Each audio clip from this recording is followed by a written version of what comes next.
സൗദിയിൽ ഒരാഴ്ചക്കിടെ നാടുകടത്തിയത് 14,000-ലധികം അനധികൃത താമസക്കാരെ എന്ന് കണക്കുകൾ.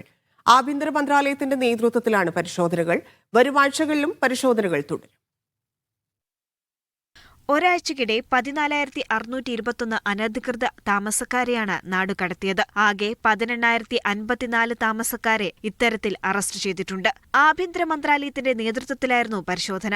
അറസ്റ്റ് ചെയ്യപ്പെട്ടവരിൽ 11,343 പേർ റെസിഡൻസ് നിയമം ലംഘിച്ചവരും 3,858 പേർ അതിർത്തി സുരക്ഷാ നിയമം ലംഘിച്ചവരും 2,853 പേർ തൊഴിൽ നിയമം ലംഘിച്ചവരുമാണ്. ഒരാഴ്ചക്കിടെ രാജ്യത്തേക്ക് കടക്കാൻ ശ്രമിക്കുന്നതിനിടെ പിടിയിലായത് 1,491 പേരാണ്. അവരിൽ 40% യമൻ പൗരന്മാരും 59% എത്യോപ്യൻ പൗരന്മാരും 1% മറ്റു രാജ്യക്കാരുമാണ്.